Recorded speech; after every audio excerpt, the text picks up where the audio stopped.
का नाम, जिसके नाम से हर एक चीज़ और हर एक बीमारियाँ ऐसे जाती हैं, मतलब उस नाम का हुक्म हर एक चीज़ को मानना है। ये परमेश्वर ने ठहराया वो नाम हर एक शक्ति के ऊपर, और आज उसी नाम से ये सब जितनी गवाहियाँ यहाँ पे सुनी जा रही हैं, लोग दे रहे हैं, तो ये सब उसी नाम से होता है। तो ऐसे ही हमें भी ऐसे इस सच्चाई में से 3 साल हो गए हैं, और परमेश्वर हमें भी ऐसे इस्तेमाल करता है अपने कामों के लिए। अभी हाल की गवाही बताऊंगा। ऐसे मैं टीचर हूँ और जूनियर हाई स्कूल में इधर बड़ियारगढ़ में, और वहाँ पे हमारी भोजन माता जो स्कूल में खाना बनाती है, तो उसको गठिया था और वो ऐसे काम नहीं कर पाती थी, और बैठ के अगर वो बैठती थी तो फिर खड़ी नहीं हो पाती थी, ऐसे उठाते थे उसको। तो उसने, मैं देखता था वहाँ पे, तो पहली बार तो जब मैंने देखा, मैंने कहा इनको क्या बताना है ना, ये मानते कि नहीं मानते। और फिर परमेश्वर ने मन में डाला कि बताओ इसको। तो ऐसे वो खाना बना रही थी और मैंने थोड़ा सा उत्साहित किया कि देखो तुम इतना इलाज करवाते हो, चंडीगढ़ जाते हो दवाइयों के लिए, और तुम्हारी मतलब आर्थिक स्थिति भी इतनी अच्छी नहीं है कि तुम इतनी दूर इलाज करवाओ, तो तुम परमेश्वर की सच्चाई में हो तो परमेश्वर तुम्हें ठीक करेंगे। तो उन्होंने ऐसे विश्वास किया और ऐसे मन में आया कि इनको चंगाई करूं। तो ऐसे ही वो सामने चूल्हे पे ऐसे खड़े थे और यहीं से ऐसे परमेश्वर ने मेरे द्वारा उनको चंगाई किया और ऐसे डांटा उस बीमारी को कि यीशु के नाम से अभी निकल जा। तो सच में उसी समय उस बहन ने अपना हाथ ऐसे हिलाया कि गुरुजी आपने क्या बोला, मैं तो क्या मंत्र किया है, मैं तो अभी दर्द तो नहीं हो रहा है कहीं। तो उस दिन मैं भी बहुत तो उत्साहित हुआ कि सच में परमेश्वर ऐसे काम करते हैं। तो वो बहन बिल्कुल ठीक है और अपनी गवाही दे रही थी कि मैं एक बाल्टी सच में 5 लीटर का डब्बा तक नहीं उठा पाती थी, आज वो 50 किलो की बोरी अपने पेट पे जो है कि पैदल घर ले जाती है ना। और उनकी गवाही अभी परसों उन्होंने ऐसे फ़ोन किया मुझको, ऐसे गर्मियों के दिन ऐसे बाहर दीवार पे बैठे हुए थे, बच्चे भी थे उनके, लड़कियाँ उनकी 5 लड़कियाँ, तो सारे बड़े बड़े बच्चे हैं, तो बाहर बैठे हुए थे। तो क्या हुआ कि बिच्छू होता है, तो छोटी लड़की को भी बिच्छू ने काट दिया और उस बहन को भी बिच्छू ने काट दिया।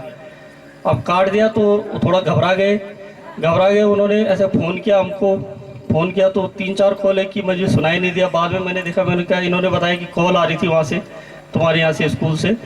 मैंने देखा, मैंने कहा ये बहन तो कभी इतना फ़ोन करती नहीं, आज 4 कॉलें की हैं, क्या बात होगी। मैंने कॉल बैक किया और ऐसे टावर लगे नहीं। फिर आधे घंटे बाद फिर फ़ोन किया उनको, तो फ़ोन लग गया। वो बाहर में बैठे हुए थे और ऐसे रो रहे थे कि मैंने कहा क्या हुआ कि सर जी ऐसे लड़की को बिच्छू ने काट दिया और ये तड़प रही है। तो मैंने कहा ठीक है, मैंने कहा चंगाई करते हैं। ऐसे उन्होंने कान पे फ़ोन लगाया और परमेश्वर ने ऐसे हमारे द्वारा से चंगाई किया। तो उसी समय वो लड़की ऐसे बिल्कुल ठीक हो गई। और तब उसकी बड़ी वाली लड़की ने कहा कि सर जी वो तो ठीक है, उसका दर्द ठीक हुआ, लेकिन मम्मी को भी काट रखा है बिच्छू ने, इनको भी चंगाई करो। तो परमेश्वर ने उनको भी चंगाई किया। और सुबह फिर मैंने उनको फ़ोन किया, मैंने कहा अब कैसा है। कहते सर जी, गुरुजी 1 भी मिनट का ऐसे समय नहीं लगा, उसी समय ठीक हो गया था, सूजन भी ठीक हो गया था और अब हम बहुत अच्छे हैं। तो सच में परमेश्वर की जो सामर्थ्य है ना, यीशु नाम ऐसे, तो इसके नाम से चाहे सांप का जहर, चाहे बिच्छू का जहर, ऐसे बड़ी बड़ी गवाहियाँ हैं लोगों की कि ऐसा सांप का जहर भी उतर जाता है ना। पहले बड़े मंत्र तंत्र करने पड़ते थे कैसे जहर उतारने के लिए, लेकिन आज तो सिर्फ बोलना है ना। ऐसे हमारे सर जी उत्साहित करते हैं। धन्यवाद करता हूँ मैं अपने राम सिंह सर जी का और अपनी सुधा बहन जी का, जिनके द्वारा परमेश्वर ने हमें प्रेरणा दी और हमारा अंगीकार ऐसे परमेश्वर से मेल करवाया। और अपने सर जी के द्वारा ऐसे उत्साहित जय कि सर जी के द्वारा हुए। तो अभी सर जी बता दें कि खाली विश्वास है ना, ऐसे परमेश्वर ने ऐसे कहा है कि धर्मी जन विश्वास से जीवित है ना। तो विश्वास हमें हर एक चीज़ में करना है। और जैसे कि अभी सब बता रहे कि परमेश्वर ने ऐसे इंसान को माँ के गर्भ में सृजा है ना, बिना किसी सांचे के।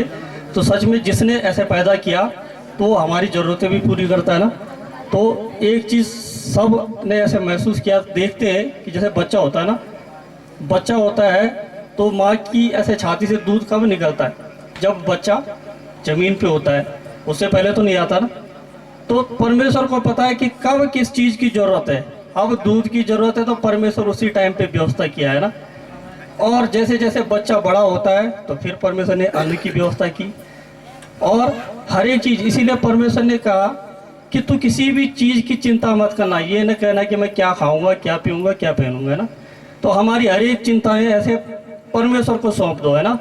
हर एक चाह जो है ईश्वर के हाथ में एक ही काम है कि परमेश्वर तूने हमें चुना है ना। तो कोई रीजन है उसका, तो एक ही रीजन है कि परमेश्वर ने हमें अपनी महिमा के लिए, है ना, अपनी सच्चाई को ऐसे फैलाने के लिए, जिसके लिए हम यहाँ पे आए हैं। और जहाँ जहाँ हम जाते हैं ऐसे परमेश्वर का शुभ समाचार, है ना, शुभ समाचार देंगे हर एक जगह में।